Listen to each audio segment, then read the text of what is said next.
Welcome to Landmark Theater's Q&A podcast.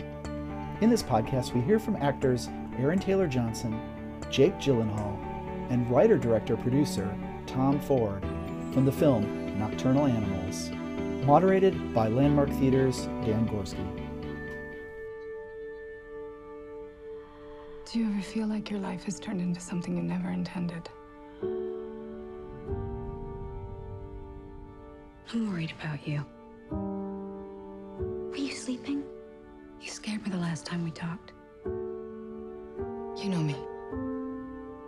I never sleep.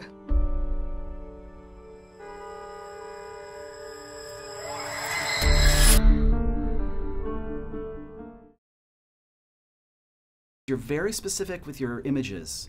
Was it a photograph that inspired you or something that inspired you? Talk about how that sparked the idea and then how you included that into the film. When I write, and I wrote the screenplay, I do a lot of photo research. So I think about each character, who they are, what their world is, and I go online, I pull picture, print, and I make binders really of every character. And then as I'm writing, some of those things actually work their way into the story. Visually, the shots are very wide shots where the character is very small, because in the case of Amy and Jake, they're both isolated. So we see them, we see Amy walking up the staircase of a museum. She's all by herself. That shot alone tells you of her loneliness and the emptiness of her world. We see Jake out in the desert all by himself, which also tells you again of his loneliness, the emptiness.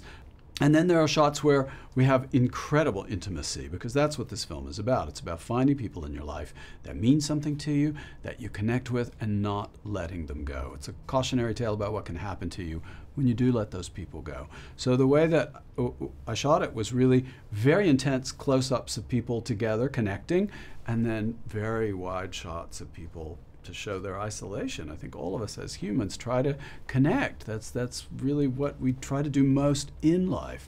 But many images inform and help when you're working on something. Hi. Susan. Hi. God. Oh, it's good to see someone I know. Good to see you. You look beautiful, as always. What are you doing in New York City?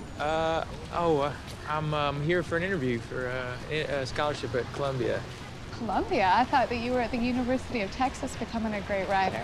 A great writer? I don't think so. Well, I am. But, but aren't you at Yale becoming a great artist? Graduated Yale, but I'm at Columbia getting my master's degree. Oh, wow. Yeah, art history. That's great. Yeah. Listen, do you know anybody else in New York? Just you. Just me. Okay. Well, would you like to go to dinner? Absolutely.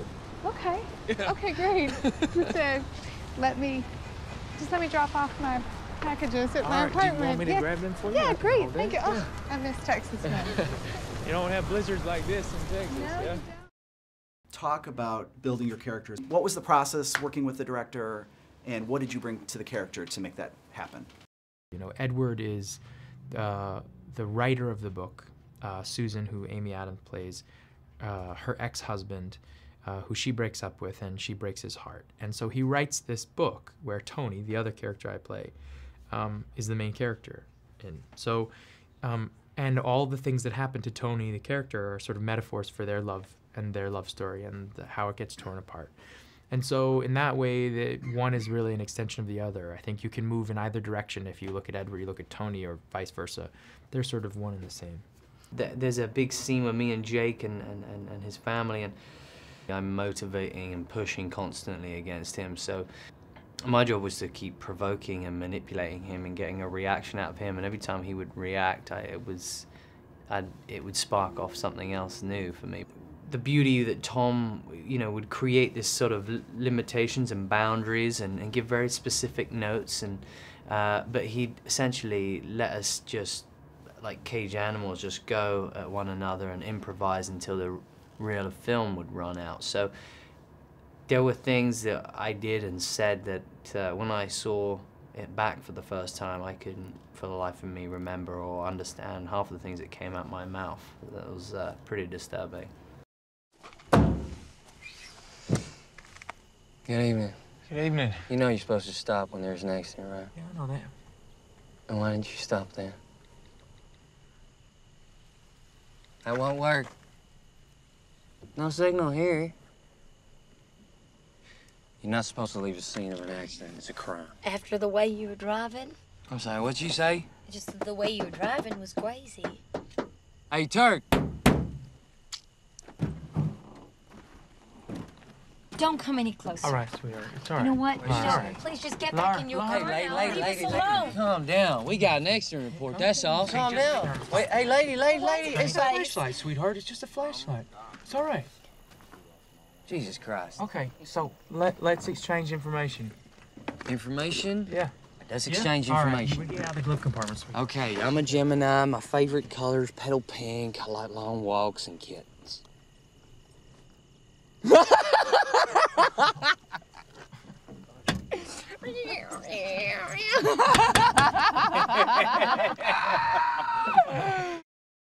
Talk a little bit more about your collaborative process in terms of what happens on set. When I write, I'm quite specific. I'm very visual, and not only are you writing the dialogue, or am I writing the dialogue, I'm also visualizing the shot. But you have to keep an open mind, because when you're on set, something may not work. There may be something you didn't even imagine. Oh my God, we need to turn the camera that way. When you're working with an actor, you may see something in their performance that you want to accentuate. So you have to be absolutely present while you're shooting, and with your actors and with the location, everything, so that what you're capturing tells the story in the way that is the most effective. So you can't be too locked, or at least I can't be too locked into what I have pre-imagined. However, it's good to pre-imagine because it does give you a guide and a place to jump off. It was a collaborative process with Tom. Tom knew and had very visual idea of how he wanted to see this character. I mean, he wanted him to be kind of big, elaborate, overbearing, magnetic. He was this, he's this fictional character, so there was kind of a realm to be quite wild and kooky. But he wanted him also, when you talk about dimensions, yeah, he needed him not just to be mean or villainous. It was more the opposite, more like intriguing, charismatic, charming, but unpredictable. And in that unpredictability was the fear, for these people. But there was 3 months prior to this, I was studying serial killers and watching documentaries and studying people like Ted Bundy and Jeffrey Dahmer and trying to get their look down and the lack of empathy behind their eyes. And it was a process that started to mold together. I mean, Tom knew exactly how he wanted to look: straight hair, beard, long grown out fingernails, drop weight. It was a real transformation from body to voice to the mindset. Talk about working with the other actors. What did the other actors bring to you? How did it change your performance? Well, I think a lot of people think acting is feeling, and I just think acting is listening. And a lot of people act alone, and I can do that. It's a craft, but it's not what I think where the highest level, most interesting stuff is happening. In terms of working with the actors that I worked with, they are astute, extraordinary listeners, and listening to them is easy because they're always trying to have an honest exchange. In particular, Michael Shannon and Amy Adams are two actors that I've always had on my bucket list in terms of acting with and working with. I think two actors that have a very similar approach to their work, and I've been working in the craft for a long time.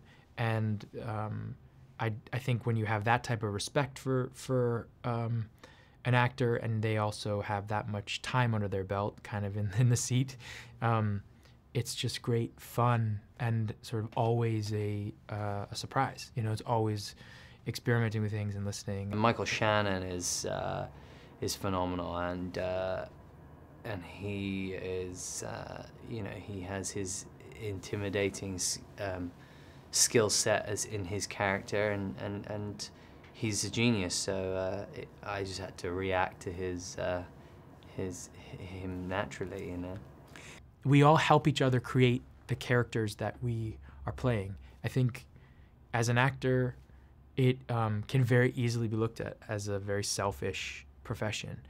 But ultimately, like, when I'm in a scene with somebody, I want them to succeed, selfishly, because I know if they succeed, I do. And that always requires two, always. And the best people I've ever worked with, Amy and Michael included, probably those are some of the best. That's exactly what they want, and it's what they do. Amy is an incredible actress, and she was my absolute first choice for this role because, A, I wanted the character to be sympathetic. And this is a woman who has everything, at least everything that our contemporary culture tells us should make you happy, and she's not happy. So it would be easy for us to not like this character. But Amy's eyes, there's a soulful quality to her eyes. You cannot not fall in love with Amy or not like her. She also has the ability as an actress to literally telegraph what she's feeling. And this woman is reading a book for half of the film, and we need to be able to see on her face what she's feeling. And as an actress, her face is so expressive. My ex-husband used to call me a nocturnal animal. I didn't know you had an ex-husband. I've been thinking about him a lot lately. And then recently, he sent me this book that he's written. It's violent and it's sad. And he dedicated it to me. Did you love him? I did something horrible to him.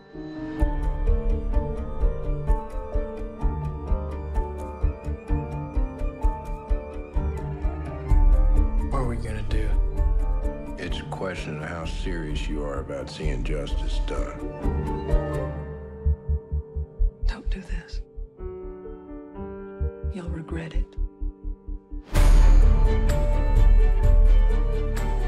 I really wanted to be this person that you thought I was.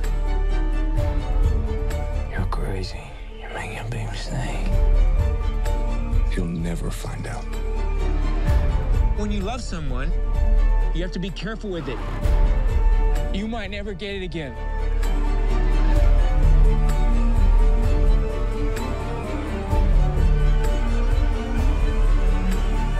It's fun to kill people.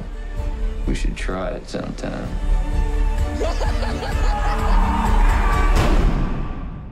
Nobody gets away with what she did. Nobody.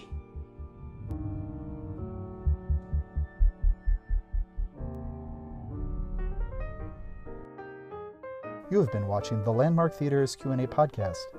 For further in-depth discussions with filmmakers, be sure to check out the other Q&As available on our channel from past films. And remember to subscribe to our YouTube channel to stay up to date with all our bonus content. Thanks for watching.